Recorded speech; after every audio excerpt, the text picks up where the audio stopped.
साथ मैं हूं फिजा काज़मी। हाल ही में 6 अप्रैल को भारतीय जनता पार्टी का 41वां स्थापना दिवस था।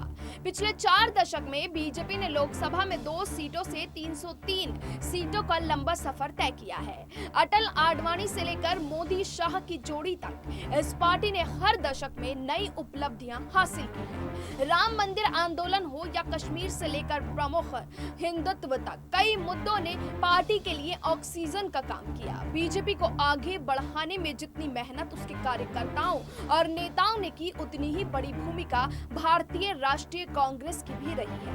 खासकर राहुल गांधी और मनमोहन सिंह का योगदान बीजेपी कभी नहीं भूल पाएगी, क्योंकि इन दोनों नेताओं की वजह से ही नरेंद्र मोदी जैसे नेतृत्व को उभरने का मौका मिला और वो राष्ट्रीय स्तर पर छा गए। आज 18 करोड़ सदस्यीय संख्या के साथ बीजेपी दुनिया की सबसे बड़ी राजनीतिक पार्टी बन चुकी है। इसके सदस्यों की संख्या से दुनिया के सिर्फ 8 देशों की आबादी ही ज्यादा है। 4 दशक पहले साल 1980 में स्थापित हुई भारतीय जनता पार्टी ने आजादी से पहले स्थापित हुई कांग्रेस को सियासी गलियारे में बहुत पीछे धकेल दिया है। कांग्रेस मुक्त भारत के नारे के साथ सत्ता में आई मोदी सरकार ने कांग्रेस का सबसे ज्यादा नुकसान किया है, लेकिन बीजेपी को यहां तक लाने में कांग्रेस की ही बहुत बड़ी भूमिका रही है। पिछले 7 दशक तक हिंदुस्तान पर राज करने वाली एक पार्टी आज अपना अस्तित्व बचाने के लिए संघर्ष कर रही है। जवाहरलाल नेहरू हो या और इंदिरा गांधी या फिर राजीव गांधी के नाम पर चलने वाला ये राजनीतिक दल आज एक करिश्माई नेतृत्व के लिए तरस रहा है। इसी का फायदा भारतीय जनता पार्टी को मिल रहा है। मोदी और शाह की जोड़ी ने संगठन से लेकर सरकार तक मजबूती से सकारात्मक दिशा में काम किया। इसका परिणाम हमारे सामने है। आज अपने 41वें स्थापना दिवस पर बीजेपी दुनिया के सबसे बड़े राजनीतिक दल और लोकतंत्र के मंदिर संसद में सबसे बड़ी पार्टी के रूप में मौजूद है।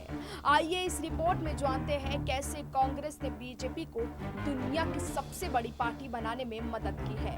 दरअसल भारतीय जनता पार्टी राजनीति में करिश्माई नेतृत्व और व्यक्तित्व की भूमिका हमेशा से रही है। राजनीतिक दल किसी भी स्तर का हो, लेकिन उसकी विजय का आधार उसके नेतृत्व के सामाजिक रुतबे से तय होता रहा है।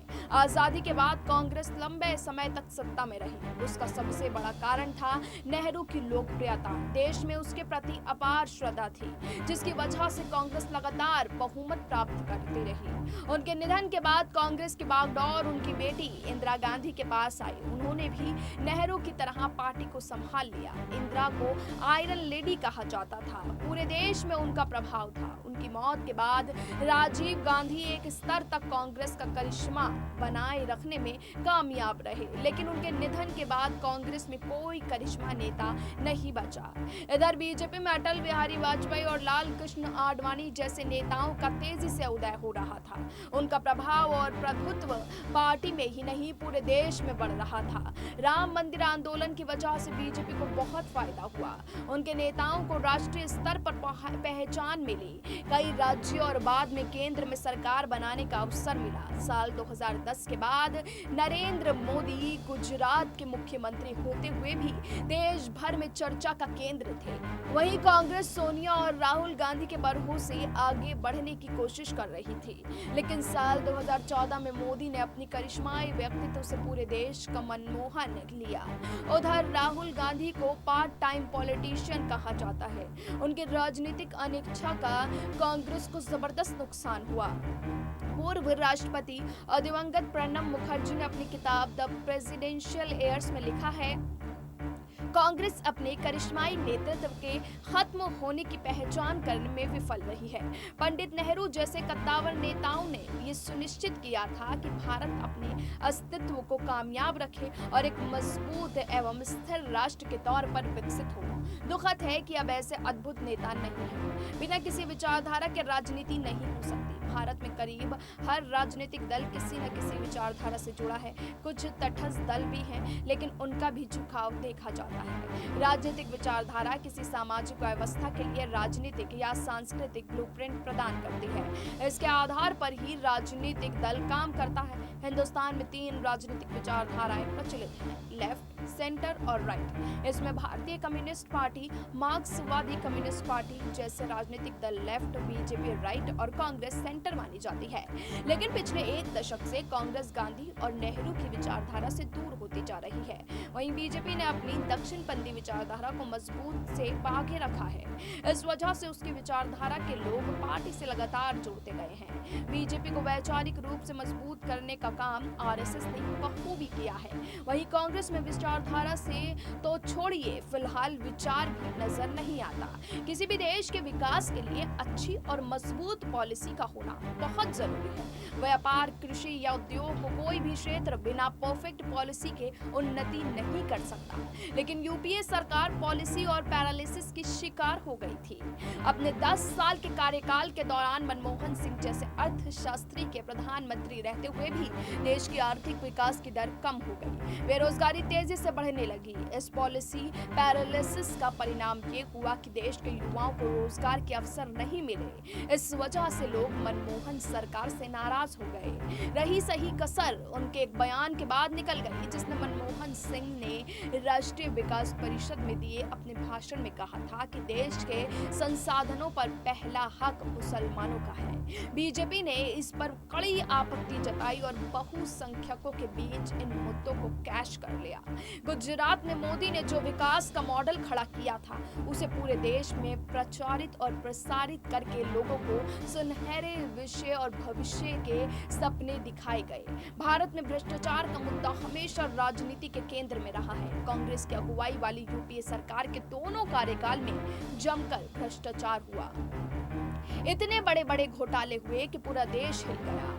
ऑयल फॉर फूड, सत्यम घोटाला, आईपीएल घोटाला, G23 स्पेक्ट्रल घोटाला, कॉमनवेल्थ घोटाला, आदर्श घोटाला, इसरो घोटाला, कोयला घोटाला जैसे कई घपले सामने आए। घपला और अगस्त वेंटिलेट घपला जैसा चर्चित केस रहे हैं। इसमें 2G, कॉमनवेल्थ और कोयला घोटालों में शामिल रकम इतनी बड़ी है जिसमें कई देशों की पूरी अर्थव्यवस्था समाहित हो सकती है। एक अनुमान के अनुसार मनमोहन सरकार के मंत्रियों पर करीब 1.86 लाख करोड़ की हेराफेरी का आरोप लगा था। आए दिन नए नए घोटालों के सामने आने से लोग त्रस्त हो गए थे। मोदी की अगुवाई में एनडीए ने भ्रष्टाचार मुक्त भारत और शासन का सपना दिखाया तो लोग उनकी ओर आकर्षित हो गए। विकल्प भी कोई नहीं था। ऐसे में भ्रष्टाचार मुक्त देश के वादे के साथ मोदी सरकार सत्ता में आ गई। किसी राजनीतिक दल को जड़ से मजबूती के साथ खड़ा करने में उसकी कैडर की भूमिका बहुत बड़ी होती है। बीजेपी राष्ट्रीय स्वयंसेवक संघ और अनुशासिक